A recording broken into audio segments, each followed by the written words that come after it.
Brahma Murdabad! Brahma Murdabad!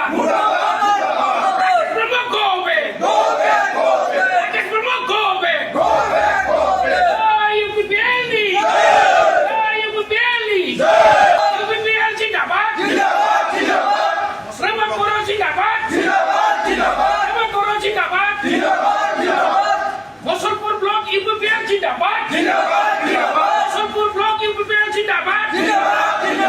Rakesh Brahma Murdabad! खुलुमनाय जासिहरबाय गासिबो खोनासंग्राफोरनिसिम बे दिनैनि खौरांगिरि जों फोसावदिं मोनसे हाबाफारि लानायनि गेजेरजों मुसुलपुर बियाब UPPL ब्लक कमिटिनि जानानै आङो आगुनि सासे मुसुलपुर ब्लक UPPL नि सेक्रेटारि हिसाबै दंमोन नालाय दा आं दाखालि फोसावनाय मोनसे फोसावदिङाव नुनाय ससियेल मिडियायाव नुनाय बिथां राकेश ब्रह्म एक्स EM लोगोसे दानि एक्जिस्टिं MCLA बिथांनि फोसावनाय जि मिडियायाव ओंखारनाय बेखौ नुनानै आं आसरित जादों। आंथ' दा मुसुलपुर ब्लक कमिटि UPPL नि सेक्रेटारि आव दङ। बिथाङा बुंनो थांनाय जि खोथा बेखौ आं खोब आसरित मोनदों। बिथाङा ओरैबायदि माने नेगेटिभ मोनसे खौरांगिरिफोरनि गेजेराव फोसावना होदों जे जों दिनै मोनसे समूहिया माबा होदों मोनसे रिजाइनेसन माने मास रिजाइनेसन होननानै बुंदों। मास रिजाइनेसन होनबाथ' गासै UPPL आनो मुसुलपुर ब्लक कमिटियाव बा मुसुलपुर बियाबाव जिर' जानानै थांगासिनो दङ। बेखौ बिथाङा इसारा होदों।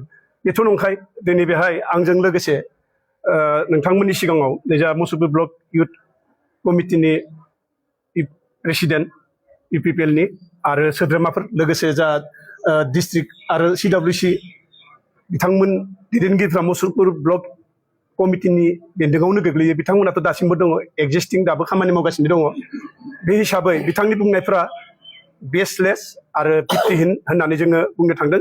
बिथाङा हथास जादों नामा जों मिथिया। गिबियावनो बिथांखौ जों मुसुलपुर ब्लक कमिटि UPPL निफ्राय देरहाहोनानै MCLA देरहाहोनानै जोङो सरकार थानाय समाव मानगोनां प्रमद बर' सारनि दैदेननाय सरकार समाव बिथांखौ EM मोनहोबाय। बिनि उनाव नेक्स्ट नै बे 5 बोसोर थांखांनायनि उनाव बिथांखौ MCLA हिसाबैबो जोंनि मुसुलपुर बियाबनिफ्राय जों देरहाहोबाय। बिथांनियाव मा गोसोआव दंमोनथाय ना जोंनि मिरु दैदेनगिरिफोरनिनो मोनसे प्लेनिंमोन जों मिथिया। बिथांखौ आरो MLA बो बिजाथि हिसाबै जोङो दारायनानै देरहाहोनायनि मोनसे बिजाथि सायख'दोंमोन। नाथाय आनलाकिलि बियो जोंनि मुसुलपुर बियाबनिल' नङा टटेल UPPL निनो बे केन्डिडेटफ्रा देरहानो हायासै। बेहाय बियो गावनि गावारि गोसोजों मा मोनसे नार्भासनेस सानखो ना माबा मोनसे नेगेटिभ फिलिंस फैखो बिथाङा देरहानो हायैयावनो आरो सरकाराव थानो मोनैखौनो धैर्य गैयि बायदिनो बिथाङा थाबनो मोनसे डिसिसन रं डिसिसन होननानै जों बुंनांगोन। बिथाङा रिजाइनेसननि थांखि लाबाय। गाव रिजाइनेसन होनायजों लोगोसे गावजोंनो जे गासैबो थांफागोन बेथ' नङा। सोरबा दङ सासे सानै बिथांखौ फल' खालामग्रा बिथांनि पकेटाव थाग्रा। बिथाङा थांदोंब्ला बेखौनो जे मास रिजाइनेसन समूहिया दल पदत्याग होननानै बुंनो थांनाया बे टटेलि भित्तिहीन आरो रं इनफरमेसन। बेखौनो आङो दिनै मुसुलपुर ब्लक UPPL कमिटिनि दा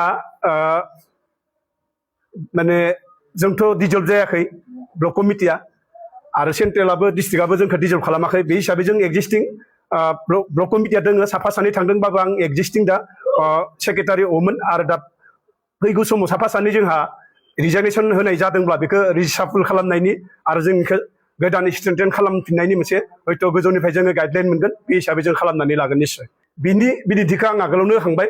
मुसुलपुर ब्लक UPPL कमिटिनि इउथ सेलनि जा आफादगिरि बिथाङा बावैसो मिडिया बाइट होखांबाय दैमालु रामसियारि बिथाङा। लोगोसे मुसुलपुर ब्लक UPPL कमिटिनिनो बेन्दोङाव थानाय जा सेन्ट्रेल CWC कमिटिनि जा गोख्रों जा दैदेनगिरि आरो बिबानगिरि बिथांमोन दङ। आंजोंनो आगसि आदा आरो उनथिंजाय नोंथांमोना नुगासिनो दङ। बिथांमोना दासिमबो एक्टिभलि खामानि मावगासिनो दङ। होमबा गैया जाया बेखौ जोंनि एक्स CM आरो जोंनि आफादगिरि मानगोनां मानगिदिर प्रमद बर' साराबो बुंखादों सोरबा सासे मानसि ओंखारलांनाय आरो सासे मानसि फैनाय बेफोर पार्टियाव जाबाय थायो। बेनि थांनाय फैनायजों पार्टिया जेबो गोहोम गोलैया।